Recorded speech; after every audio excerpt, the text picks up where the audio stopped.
Stop everything you're doing right now. Take one slow, deep breath and ask yourself this question. What if the exhaustion you feel isn't from working too hard, but from being someone you're not? What if the anxiety, the confusion, the quiet dissatisfaction you carry aren't signs that you're broken, but signs that your real self has been buried beneath expectations? Because this might be the first honest conversation you've had with yourself in years. This isn't just philosophy. This is the beginning of remembering. And if you stay until the end, you may realize something unsettling. You were never truly lost. You were only wearing a mask. Now ask yourself something even more uncomfortable. What if the life you're living isn't actually yours? Not in a dramatic way, not in a tragic way, but in a quiet, almost invisible way. You wake up, you follow routines, you respond the way you're expected to respond. You adjust your tone depending on who's in front of you. You chase goals that sound impressive. You suppress reactions that might make others uncomfortable. And slowly, without realizing it, you become highly skilled at performing. Carl Jung believed that most people confuse this performance with identity. From childhood, the shaping begins. Be good. Be agreeable. Be strong. Be successful. Don't cry too much. Don't speak too loudly. Don't disappoint us. And because love and belonging depend on adaptation, you learn quickly. You build a version of yourself that fits. Jung called this the persona, the social mask designed to protect you and help you function in the world. And here's the dangerous part. The mask works. It earns approval. It avoids rejection. It gains status. It keeps you safe. But the longer you wear it, the more it fuses to your face. Until one day, you no longer remember who you were before you started performing. You say, "This is just who I am." But is it? Or is it who you had to become to survive? How many of your opinions are truly yours? How many ambitions were consciously chosen? And how many were inherited? How many parts of yourself were quietly exiled because they didn't fit the image? Most people never pause long enough to question this, because questioning it is destabilizing. If the identity you built isn't the whole truth, then who are you? And this is the moment where real life tries to begin. Not when you achieve more, not when you accumulate more, but when something inside you whispers, "This can't be all of me." That whisper is not weakness. It is not ingratitude. It is not confusion. It is the beginning of individuation, the process Jung described as becoming who you truly are. But here's what makes this journey terrifying. To find yourself, you must first admit that parts of you have been hidden, buried, denied. In the moment you stop identifying completely with the mask, something else starts to move beneath it. Something you've ignored for years, something you were taught not to look at. And confronting that part is where your real life actually begins. You've begun to question who you are. You've felt the whisper inside that says, "This can't be all of me." And now the uncomfortable truth begins to surface. There's a part of you you've been avoiding your entire life. Carl Jung called this the shadow. The shadow isn't evil. It isn't inherently dark in a moral sense. It's simply the parts of yourself you've rejected, denied, or pushed away because they didn't fit the image you were taught to maintain. Anger you shouldn't feel, desires you were told to ignore, fears you were shamed for, traits you admired in others but were never allowed to claim as your own. All of these things, repressed and hidden, do not disappear. They don't vanish quietly. Instead, they shape your thoughts, your actions, your decisions, without you even knowing it. Think about the last time you reacted unexpectedly, or felt a sudden surge of jealousy, resentment, or fear, or sabotaged a chance at success, even though deep down you wanted it. That was the shadow speaking. It's not trying to ruin you, it's trying to be seen, because you cannot fully become yourself while ignoring it. Jung said that individuation, the process of becoming whole, begins when you confront the shadow, not when you pretend it doesn't exist. This is why most people never find themselves. They stay in the safety of the mask. They chase approval, success, or distraction. They avoid the inner darkness. And yet, the shadow is patient. It waits. It nudges. It grows stronger with every part of yourself you deny. Eventually, you reach a point where avoidance no longer works. The mask starts to crack. The whispers grow louder. The dissatisfaction becomes unbearable. And then you are faced with a choice: continue pretending or step into the unknown parts of yourself. The truth is, the shadow holds your most untapped power. The desires, the creativity, the raw energy you've denied, all of it lies there, waiting to be integrated. But integration requires courage. It requires looking at yourself without excuses, without judgment, without the comforting narrative that you're good enough as you are. Because the moment you confront the shadow, you begin to see patterns, the repeated mistakes, the self-sabotage, the fears you carry. All of it is connected. And this is when real growth begins. Not by running from yourself, not by masking the parts that frighten you, but by claiming them, by saying, "I am more than what I've allowed myself to be." This is where life starts to become yours. The mask begins to loosen. The shadow begins to reveal its gifts. And slowly, the authentic self, the self that has been buried, begins to emerge.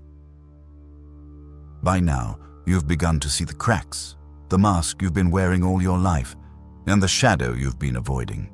They aren't separate. They are intertwined. Carl Jung explained that the persona, the version of you presented to the world, and the shadow, the parts you hide from yourself, are constantly in tension. The persona wants safety, approval, comfort. The shadow wants recognition, honesty, vitality, and when one dominates the other, life becomes a subtle form of self-imprisonment. Most people live in this imbalance. They have mastered the mask, but they've ignored the shadow. They appear successful, calm, or composed. Yet inside, there is unease, frustration, and silent rebellion. And here's the painful truth. No matter how perfect your life looks externally, you cannot escape yourself. You cannot outrun what you deny.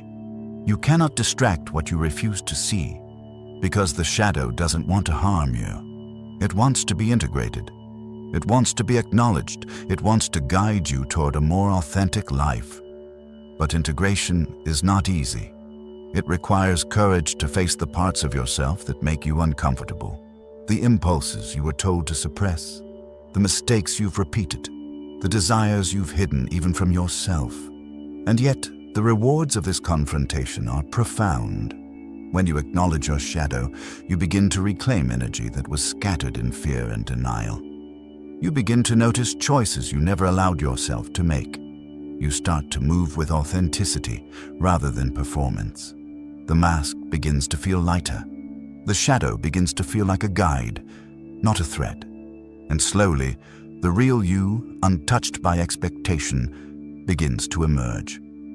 This is the path Jung called individuation, becoming whole by embracing every part of yourself. The persona is not destroyed. The shadow is not obliterated.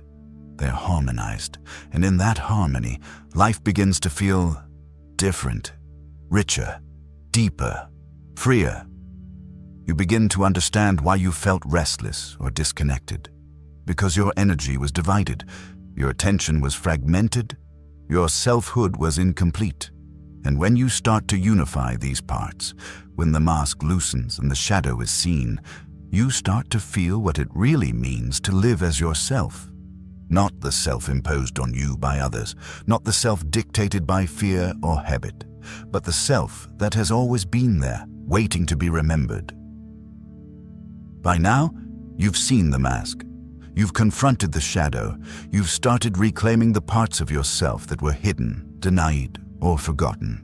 But there's one more truth, one that most people never encounter.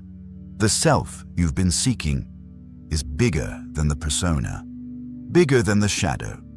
bigger than all the roles you play in life. Carl Jung called this the self, a vast, interconnected field of consciousness that exists beyond the ego.